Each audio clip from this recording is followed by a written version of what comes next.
I'm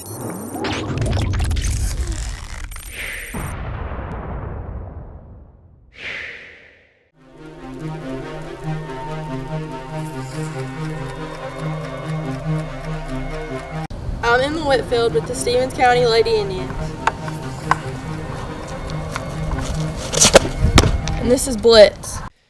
Thanks for watching Blitz. I'm Brian Carter. Joining us now here is Lady Indian sophomore pitcher Emma Whitfield, a phenomenal talent here in Northeast Georgia.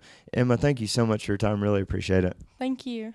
Now, an incredible season for the girls. You go 24-6, make it to the Elite Eight. It seemed like at times this year there were just few teams, obviously, that were able to give you much of a challenge. What was it like to be a part of such a dominant team this year? It was just very great experience, and from last year we were very good, and then we knew we were going to be even better this year, and then we worked very well as a team as we played together since we were little, and we just go together very well. Yeah, team chemistry often goes a long way and translates into a lot of wins. So interesting that you say that, and of course the season that you all had. But even individually, when you stop and look at the numbers that you put up, it's really hard to believe almost. You almost think there has to be a typo somewhere there in the statistics. But you put up some phenomenal numbers. Have you had a chance to look at those yet? And when you do, what kind of comes into your mind?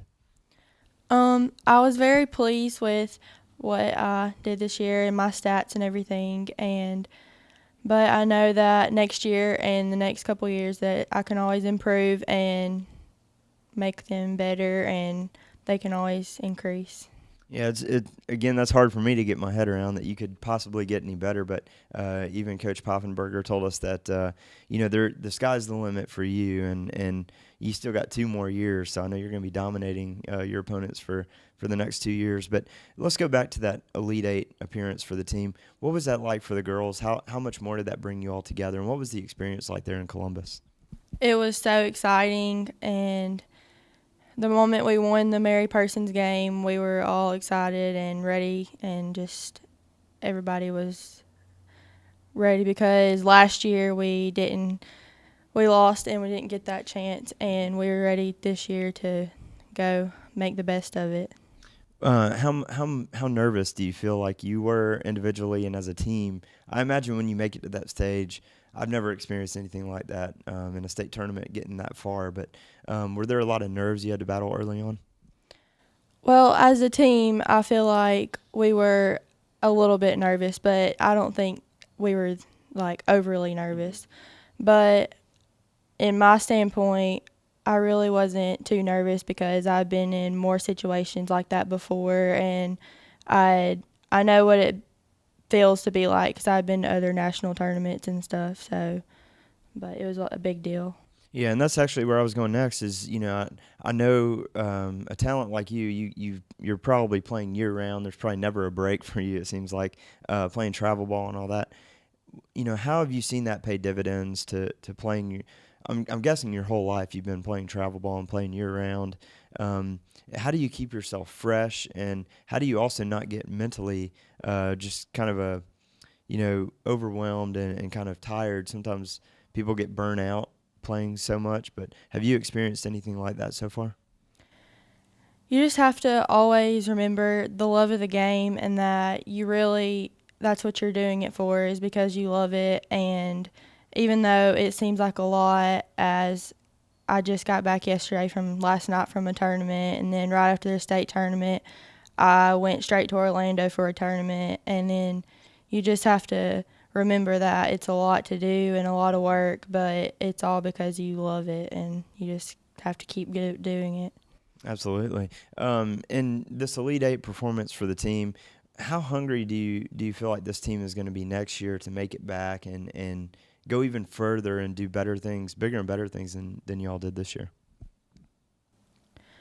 Well, we all know as a team that we can get better at a lot of things, and that we have things to work on, but practices individually, and that we all want to each get better and go even further in the state tournament next year as a team, and we're all Okay, so Emma, again, a phenomenal talent like yourself, and you're very humble about it, which is very refreshing for us to see that. But obviously, you're already turning heads. You're getting schools looking at you, and you're just a sophomore. So how do you sometimes, how have you been able to deal so far with the early recruiting process, and how do you kind of set that aside and kind of focus on just doing, like you said, going out there and playing just because you love what you're doing? I just have to remember that there's always going to be an endpoint, and I try not to worry about these things right now and know that I just have to keep working and keep improving because it'll all work itself out in the end. And I shouldn't worry about it, but I should always just keep working and trusting the Lord to do what um, His plan for me in the end. Absolutely, it's all in God's hands. So I know all that's going to take care of itself, and I know you got a great rest of your high school career ahead of you, and it's going to pay off. But this is one of my favorite parts of any interview. I don't always do it, but we're going to do a rapid fire session. You have not seen any of these. What I'm going to do is just ask you, or ask you a quick question, and you just give me the first thing that kind of pops into your mind. So we'll just rattle these off. Cross our fingers. Hopefully we're ready, but. You're not even driving yet, but what is the car that you would like to drive? Um, Probably a truck or a Jeep. Okay. Favorite pro athlete? Jenny Finch. Least favorite class here at Stevens County? Geometry. Hopefully your geometry teacher is not watching. Any superstitions that you have in softball? Not really. I'm not that superstitious. Interesting. Okay. We've had some people say they don't wash their socks when they win, and then they go on a huge win streak, and that gets kind of weird. But okay, what your favorite teammate? Natalie Morgan. All right, your go-to snack before a softball game or after? My Spark. Spark. I don't think I know what that is. What is a spark? It's like a drink, and it has a lot of vitamins in it, and it has energy in it. So Okay. Now, you said you played in a lot of big games, of course, the Elite Eight, part of that, but your favorite softball moment so far? the moment this season when we won the Mary Persons game, and we were all so excited and for the Elite Eight. Okay, that's a great one, and you'll have many more to choose from later on, too. Okay, what's the craziest thing that the coach has done or said to you girls?